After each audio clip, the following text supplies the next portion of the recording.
the aftermath of the 1947 Texas City disaster, a safecracker attempts to use the confusion to erase the trail behind him.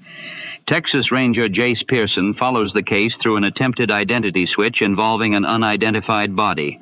From NBC, this is Tales of the Texas Rangers, Episode 10, Dead or Alive, originally broadcast September 9th, 1950. Joel McCrea stars as Ranger Pearson in a script by Russell Hughes, produced and directed by Stacy Keach Sr. Now, back to the golden age of radio. Presenting Joel McCrea as Jayce Pearson in Tales of the Texas Rangers.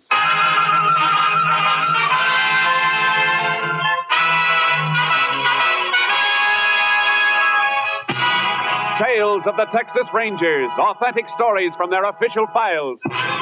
Texas, more than 260,000 square miles, and 50 men who make up the most famous and oldest law enforcement body in North America.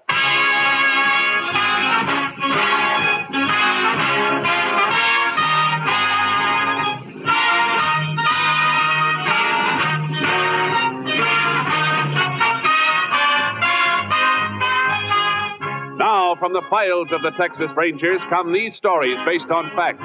Only names, dates, and places are fictitious for obvious reasons. The events themselves are a matter of record.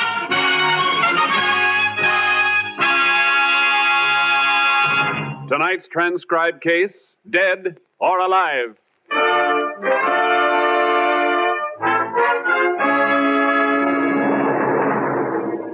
At exactly 9:13 a.m. on Wednesday, April 16th, 1947, the French freighter Grand Camp, carrying a highly explosive cargo of ammonium nitrate fertilizer, blew up in the harbor at Texas City, Texas. It was the first in a chain of explosions as chemical plants, tin smelters, and oil refineries disappeared in blasts and flame. Shortly after 1 a.m. the next morning, the major chain reaction was set off, the explosions rocking the city of Galveston 10 miles across the bay, where excited crowds gathered in the streets watching the raging, flame-pierced sky. Extra! Texas City death toll 300, hundreds more missing, scores of bodies unidentified. Paper, mister? Yeah, give me one. Here. Read about it. Unidentified dead toll still mounting. Where are the names, Vance? Where's the list of the dead? Well, they only got a few of them identified. Well, is Ralph's name there? Wait a minute. No, he's probably all right. A working square like him would be. But he worked at one of the refineries. They're burning. Stop blubbering. You want to attract attention to me? No, Vance, no. But he is my brother. I got to worry about him, too, don't I? Yeah. Come on, over here, into this doorway. Look at that blaze over there across the bay. What a spot to clean it. Money, jewelry must be laying around the streets. Just wait. Vance, you're crazy. There'll be police there, rangers. You're in enough trouble now. Yeah, Lily, you're right. But I'm getting out of it now, for good. And that place over there is going to do it. Maybe your brother Ralph is one of the dead they haven't identified. You got to go there, baby. If he is, you'll have to identify him. Oh. If he is there, in with the ones they don't know. There's nothing you can do to help him. But you can help me. Vance, what do you mean? Well, if you find him there, baby, you can identify the body and say it's mine. Vance. You want me in the clear, don't you, baby? They won't be chasing after me if they think I'm dead, don't you see? But my own brother. What are you asking me to do? I'm asking you to do as you're told. If you want to walk out on me, go ahead. But if you don't, you're going to want me to keep on running for the rest of my life? Well, let them get me and send me to Huntsville for 10 to 20? Oh, I don't want anything to happen to you, Vance. You know that. Well, then show me, baby. Show me. You can't help Ralph if he's over there, but you can help me, don't you see? I'll get out of here tonight. And I'll let you know when to meet me. Maybe at that resort place we passed near Lake Blue Water. We'll be free, baby. You and me. Free from there on. But how? What'll we do for money? That'll be taken care of, too. There's a safe in Landstone. I've been itching to get at it for a long time. One last box job, baby, and enough to see us through.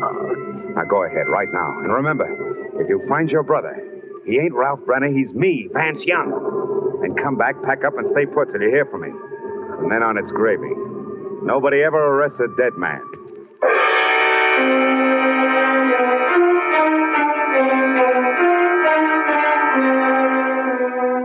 By Friday morning, April 18th, more than 200 bodies, many still unidentified, were laid out in the Texas City High School gymnasium. Texas Rangers, including Ranger Jayce Pearson, were on hand to help distraught relatives make identification. I can't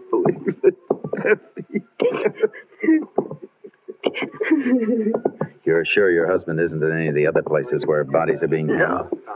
No, Ranger. He may be all right.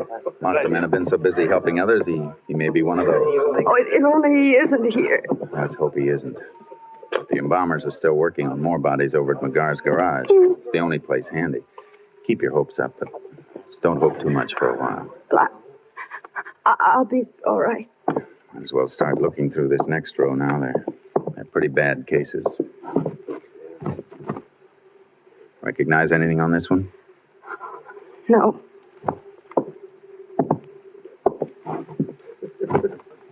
This? No.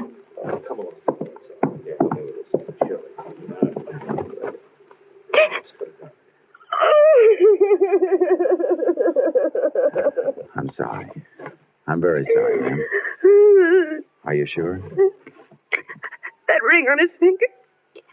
I gave it to him a long time ago. Yeah, I know. It isn't easy, but try and get a grip. I'm all right, Ranger. You better give me the name for the tag. His name is Vance. My husband, Vance Young.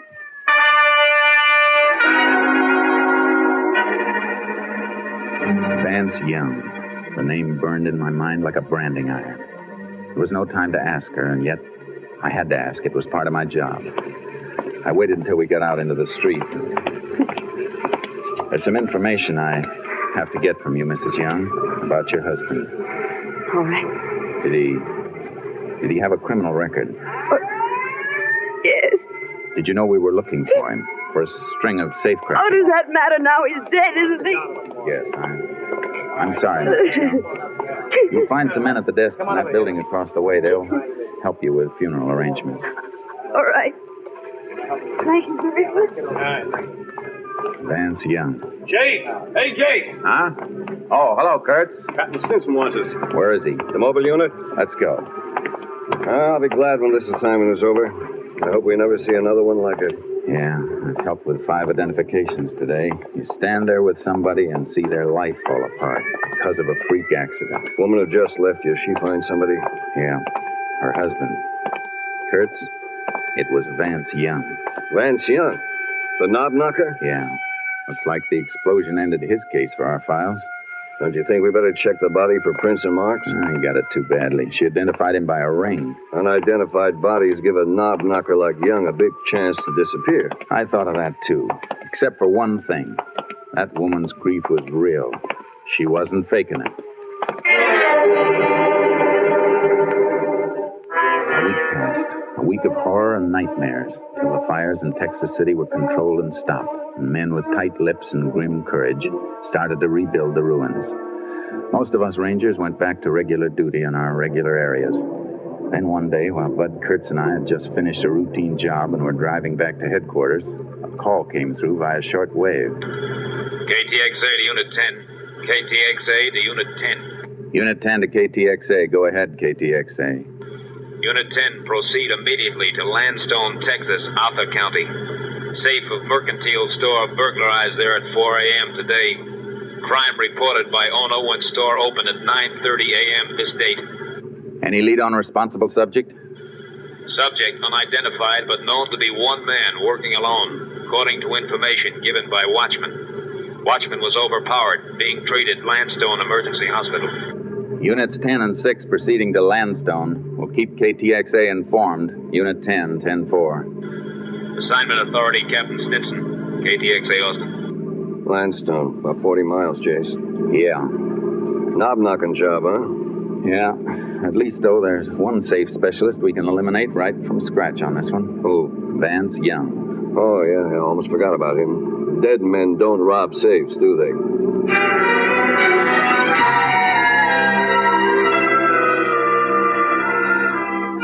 We reached the Landstone Mercantile Store at 11:15, and Sheriff Joe Pastroni showed us through. These back rooms are used for storage. He came in through the back, went through that door over there to the general office. That's where the safe is. How'd he get into the building? Forced the watchman to let him in. Watchman patrols this whole area, door shaker. Has keys to get into all the stores if he sees anything that looks funny. And then he must have met the safecracker outside. Yeah, I guess so. Watchman was pretty dazed this morning. The doctor's patching him up at the hospital. Deputy will drive him back here as soon as his head's fixed. Now, as you can see, been over everything for fingerprints. You find any? Sure, hundreds. They probably all belong to employees of the store. The best bet is to check the prints on the safe first. Already did that. Only 2 sets. Owner of the store and the bookkeeper. Well, that won't tell us anything, Jayce, unless one of them robbed the store. It isn't likely. Better have a look at the safe now, Sheriff. Sure thing. Our last office back here. What make is the safe, Sheriff? It's Will's Atlas, new model. It's a tough box, Jayce. Steel and wrought iron plates and more alarm wires than a marionette show. Yeah, but a good safecracker could divert the alarm circuit without tripping it. And the box is a cinch because he's got the wire holes to start working on. Here we are.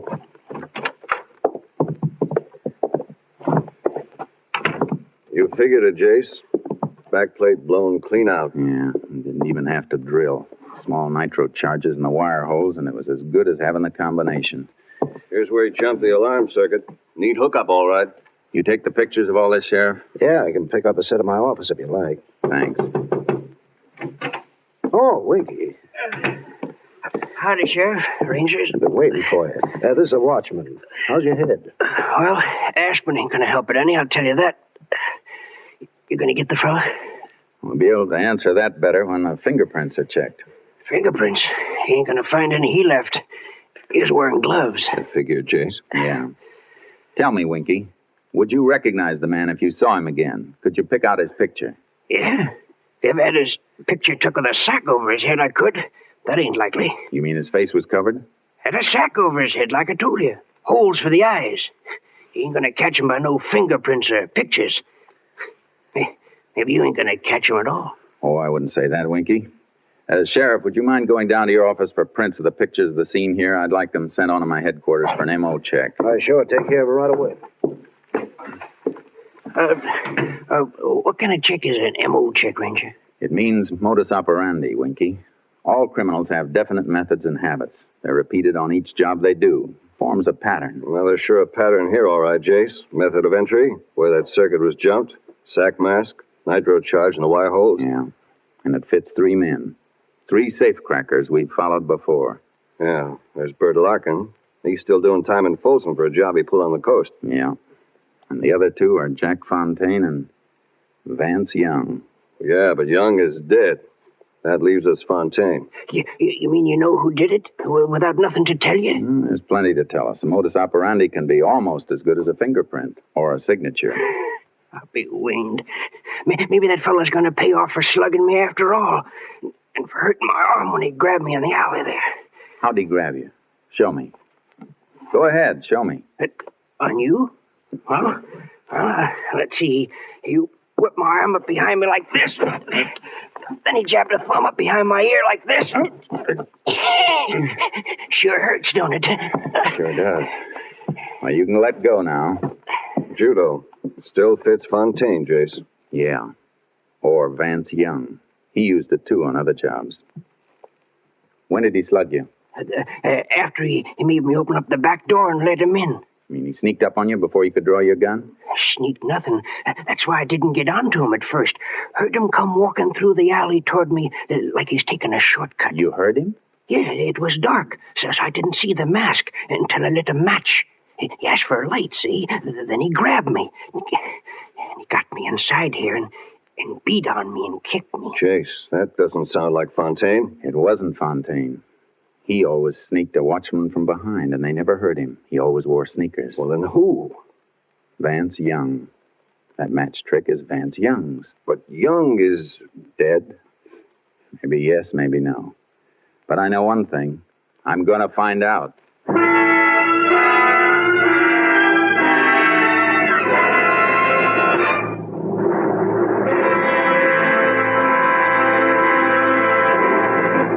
You are listening to Tales of the Texas Rangers, starring Joel McCrea as Ranger Jayce Pearson.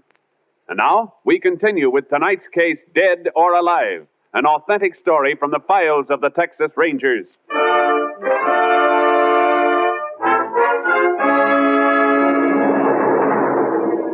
I headed for Texas City and Galveston. Kurtz and I had no way to move until we knew for certain whether Vance Young was dead or alive. As we drove, I put through a request for headquarters to dig up some information. We were still on the road when KTXA came up with the answers. KTXA to Unit 10. KTXA to Unit 10. Unit 10 to KTXA. Go ahead, KTXA. Have information you requested. Woman who identified body of Vance Young in Texas City gave name as Lillian Young, residing at 410 Harbor Lane, Galveston. Deceased was wearing ring used in identification. Has subject Lillian Young claimed ring? No claim has been filed yet. Ring still being held at property claims in Texas City. Unit 10 also requested check on place where body identified as Vance Young was originally found. Body was among those recovered from debris of Amalgamated Refinery Plant 7. Unit 10 believes identification may have been falsified. Possibility Vance Young still alive. Units 10 and 6 continuing investigation. May be tied in with robbery in Landstone, Texas. Proceed and keep KTXA informed. Authority, Captain Stinson. Unit 10, 10-4. KTXA, Austin. You get that address, Kurtz? Yeah. 410 Harbor Lane, Galveston. If we're right, she may have cleared out by now, but we've got to try it. What do you want me to do? I'll drop you at Texas City. Get that ring and check every living person who worked at Amalgamated. See if any of them remember that ring and the man who wore it. Right. I better call KTXA again and have that marriage record traced. Find out when and where that woman married Young. What her maiden name was, everything we can get. We'll be in Texas City in a couple of minutes. I can start the check from there and bring the information to you. Where'll we meet? The Harbor Lane address in Galveston.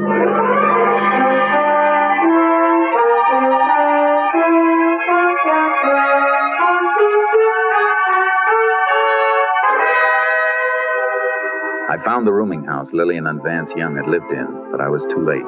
Lillian Young had checked out the day before. The landlord showed me the room.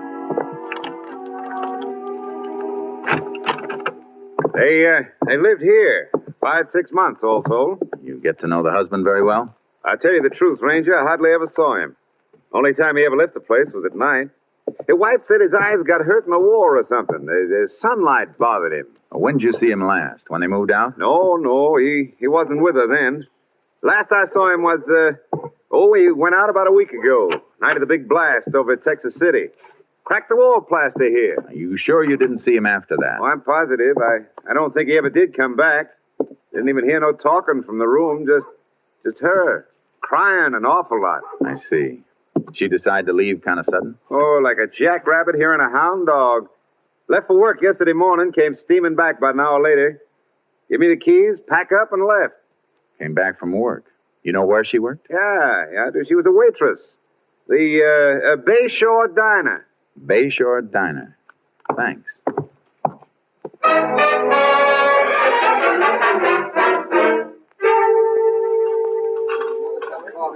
So she up and quit on me just like that yesterday morning, right smack in the middle of the breakfast rush, too, because the postman come in and give her a special delivered letter. Who was it from? Who was it from? With 20 orders of ham and in the fire, I got time to read a mail?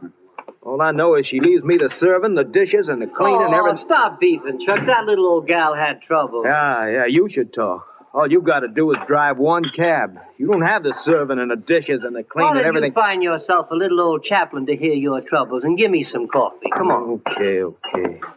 Maybe you can tell the Ranger more about Lil than I can. Hanging around her, making eyes at her all day. You took her out when she left here. Is that right, driver? Did she leave here with you? Well, she hired my cab, if that's what you mean. Where'd you take her? Well, I took her home. Waited while she packed some things, then rushed her to the bus depot. She said somebody in her family was sick and she had to go help them right away. I guess that's what the letter was about. I was sitting there having my breakfast like I always do, and I understand. But what about the bus depot? You know what bus she caught? The northbound toward San Antone. Cut it mighty fine, too. Got there just about a minute before the bus pulled out. Would have made it a lot easier if she didn't make me come dashing back about a mile after we left here. Back here to the diner? No, back to the laundry down the street. Guess she had some stuff in there. Although, she didn't bring a bundle out with her. And then on top of that, she says she can't pay me. Not that I'd mind, except for the 10 extra blocks back to the laundry. I could have put the flag back up if she told me beforehand. You say the laundry's right down the street? Yeah, about half a block. Thanks. I'll walk down. Hey, Jayce! Hi, Kurtz. Fellow at the rooming house told me you came down here. Yeah, find out anything on that ring? Plenty. Couple of men who worked at Amalgamated recognized it. Belonged to a plant man named Ralph Brenner. Then it wasn't Young's. No. I got that rundown on Young's wife. Her maiden name was Lillian Brenner. The guy she identified was her brother, not her husband. Then that's why she was broken up. I knew that part wasn't an act. Come on. Where are we going? We're going into the laundry business.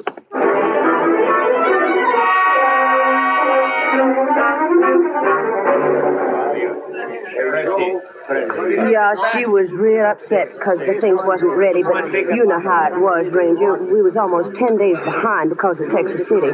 They was even using our delivery trucks for emergency over there. Some of our men left the job to help out. Yeah, sure, but what did she leave here? Waitress uniforms? Oh, lands, no. Diner up there has a regular uniform service. All she ever left here was men's shirts. Probably Vance's shirts, Jayce. Yeah. Real good shirts, too, Ranger. The kind you don't have to starch at all.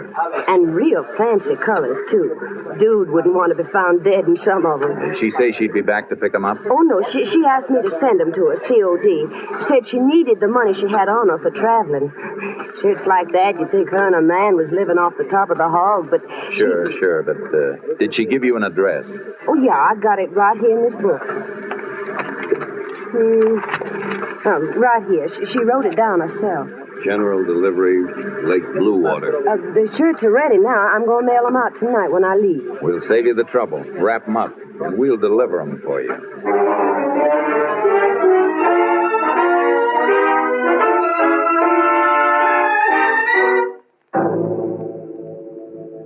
Kurtz and I headed for Lake Bluewater, towing our horses in a trailer, ready to follow Vance Young no matter which way he moved. It was dark as we drove into the town. The clock on the courthouse was just striking 9. Not many people on the streets, Jayce. Looks like everything's closed up for the night except for the movie and the drugstore. Better find a place and turn in. Yeah, I think we ought to drive out of town and camp someplace off the lakeshore. Walk the horses out for a while. I thought we were going to plant that laundry bundle at the post office in the morning, watch for a pickup. We are. Well, why not pasture the horses at the edge of town, find accommodations right here? If we stay in town overnight, it may start some talk. Talk drifts. We don't want to tip our hands. I guess you're right. Well, let's get out to the lake and find a campsite. Funny thing about Young's wife remembering his shirts. Guess it's force of habit for a woman. Strong thing, Habit. His safe-cracking habits told us he was still alive. And now maybe her habits are going to make him wish he was dead again.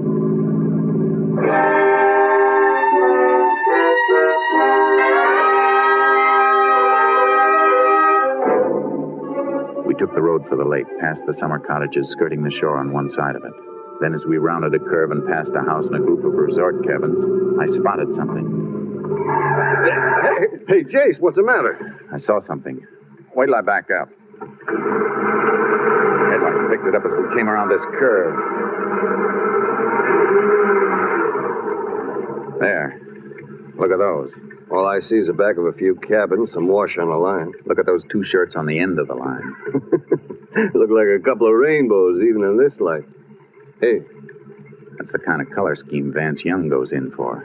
Shirts we have in the laundry bundle are just like those. Lights on in a few of the cabins. Yeah, I'm going to leave the car here while we have a look at those shirts.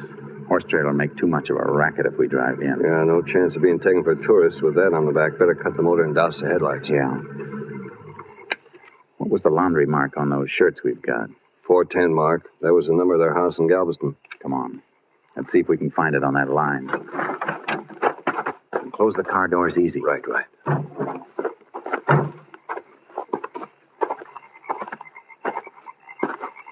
Take one of them down so we can get a better look at it. What's the matter? Clothespin stuck. There, I got it now. Hold it low to the ground. I'll cut my hand over the flashlight. Good. There it is. 410. These belong to our boy, all right. Quite a few cabins, Jayce. He's in one of them. That's all we have to know. Come on. Start with this end cabin and go right on down the line. We better be ready for anything. Here's the first stop. Dark, Jayce. Yeah, you have to feel your way around. Doesn't seem to be anybody living here. This one's empty. Now let's move All on. right, you. What? Hey, put that flash out before I fire. No. Oh, Rangers. I'll put it out. That's better. Who are you? Name's Ed Bullock. I own these cabins. Just walking back from the boat dock with a couple of guests. Saw you sneaking in the dark. You looking for a place to stay? No. We're looking for a couple named Young. Oh, well, that's funny. It was Mr. Young who spotted your shadows. Hey, Mr. Young. Was that Young just with you? Yeah. Him and his wife was right behind me when I flashed light in it here. They spotted us, Jayce? Yeah. Come on. Hey, hit my boat. Somebody started my boat. Is that the only boat you got down there? Only one with a motor. There's a canoe. We're not going to reach them, Jayce. They'll head across the lake. How far is it, Bullock? A mile and a half. Kurtz, grab your horse from the trailer. You can beat him around to the far side if you ride hard. When you get there, flash your light. That'll keep him from trying the shore over there. Right. What about you? I'm taking the canoe. And hurry! We'll get him. Ranger, I better go up back to the office. My wife... You can faint later, Mr. Bullock. Right now, I need you. Yeah, boy. I'm going out in the canoe. Flash your light from this shore. They'll think I'm here and they won't dare land on either side. But make sure you don't turn the light on me in this canoe. All right, Bullock. Turn your light on as soon as I get out in the open water.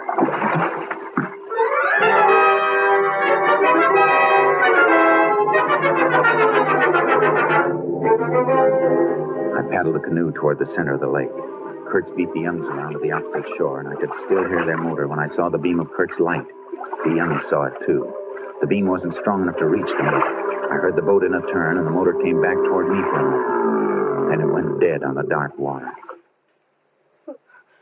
What'd you stop the motor for, Vance? Shut up. They're waiting for us on each shore.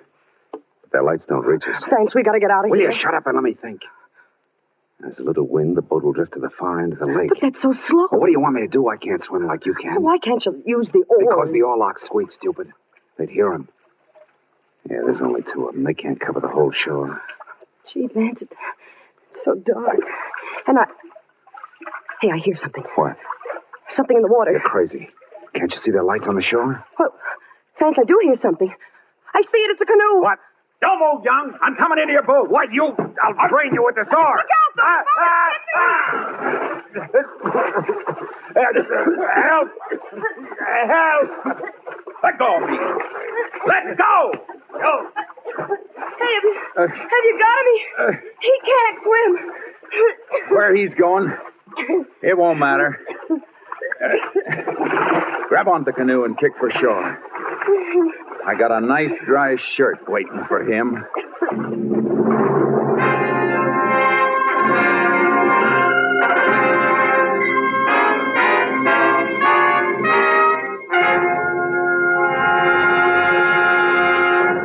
Convicted of robbing a safe in the mercantile store, Vance Young, on the basis of his previous record, was sentenced to life imprisonment at Huntsville.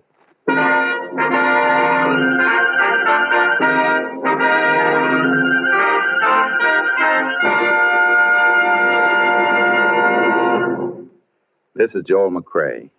Many of our listeners, particularly in Texas, recall these cases we've been dramatizing, and some listeners have sent in questions about the Rangers. Yes, it's true. There are only 50 Texas Rangers. And to show you how busy these Rangers are, from 1946 to 1948, the Rangers handled nearly 17,000 cases. With Texas as big as it is, that means they cover about 4 times greater area per man than any other police officer in the world. Next week, we'll have another authentic story I believe you'll enjoy very much. Like the others, it's based on their official files, adding further glory to the Rangers. Hope you'll be listening. Good night. Next week, Joel McCrea in another authentic reenactment of a case from the files of the Texas Rangers. Joel McCrea is currently seen starring in the MGM production Stars in My Crown. This story was transcribed and adapted by Joel Murcott, and the program was produced and directed by Stacy Keach. This is Hal Gibney speaking. 3 chimes mean good times on NBC. Your Saturday hour of fun begins in 4 weeks. You'll hear Judy Canova and this young man. Hello, everybody. This is Dennis Day. On October 7th, I'll be starting a new season on the air. There'll be fun for all, lots of music and laughs. So join us for our opening show, October 7th, over your favorite NBC station. Yes, beginning October 7th, hear Dennis Day, then Judy Canova in an hour of fun on NBC. 3 chimes mean good times on NBC.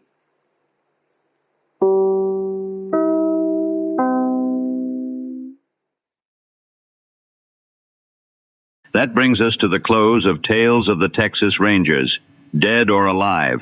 Follow Tales of the Texas Rangers for more classic broadcasts.